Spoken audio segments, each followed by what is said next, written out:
Assalamualaikum warahmatullahi wabarakatuh.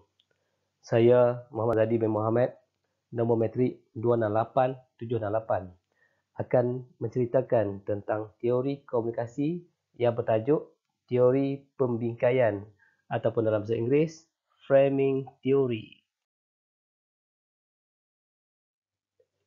Diharap semua yang mendengar akan memahami apa itu teori pembingkaian, framing theory. Teori ditakrifkan sebagai kenyataan yang mengandungi konsep yang berkaitan antaranya membolehkan seorang memahami, menjelas, menerangkan, menilai, membuat ramalan dan kawalan. Bingkai pula ditakrifkan sebagai satu jalan sifat bertanggungjawab di satu punca atau penyelesaian untuk sama ada kerajaan, seorang individu ataupun kumpulan. Teori pembingkaian juga berfungsi sebagai penarik perhatian orang ramai terhadap topik yang ingin disampaikan. Pada tahun 1972, Bateson, iaitu seorang tokoh, telah memperkenalkan bingkai sebagai suatu alat metakomunikasi yang menetapkan parameter untuk apa yang berlaku. Salah seorang tokoh, Walter Lippmann, menyatakan dalam pendapatnya, pembingkaian mempunyai kaitan dengan pendapat umum. So, teori ini untuk mempengaruhi khalayak terhadap maklumat yang nak disampaikan. Salah seorang tokoh yang bernama Benjamin Cohen menyatakan teori ini berfungsi dalam mengatasi pengaruh media kepada masyarakat. Media sebenarnya tidak menyampaikan apa yang perlu difikirkan oleh individu, tetapi mesej mampu mempengaruhi pemikiran khalayak. Tokoh yang bernama Walter Lippmann pernah menulis dalam buku yang berjudul Public Opinions.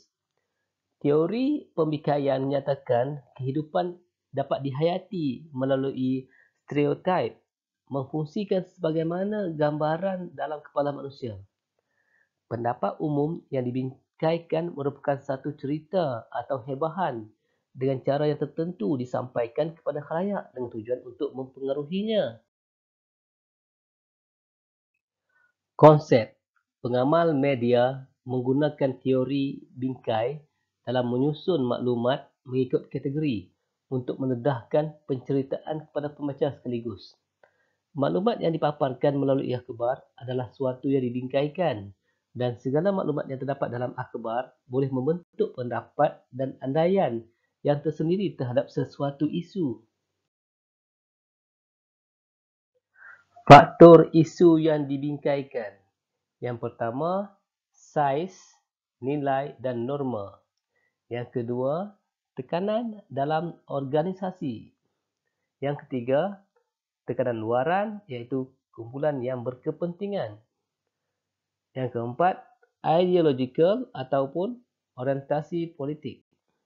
Dan yang kelima, rutin profesional. Andaian utama teori ini dibina atas andaian isu yang disampaikan oleh media massa untuk menarik perhatian umum. Pembingkaian mempengaruhi bagaimana sesuatu cerita itu dipersembahkan dan seterusnya mempengaruhi persepsi khalayak.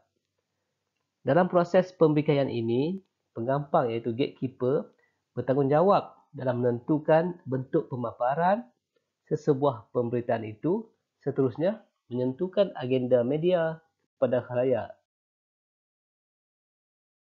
Sebagai kesimpulan, teori pembingkaian adalah sebuah teori yang bertindak sebagai tapisan, di mana segala perkara yang dirasakan penting bertindak sebagai tapisan dalam segala perkara yang dirasakan penting akan diberikan fokus ataupun highlight point sebagai bingkai berita yang mana bertujuan mempengaruhi khalayak terhadap berita ataupun maklumat yang dihebahkan.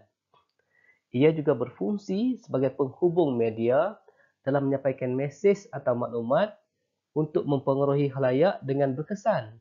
Ianya memfokus dan menarik minat apa yang nak disampaikan.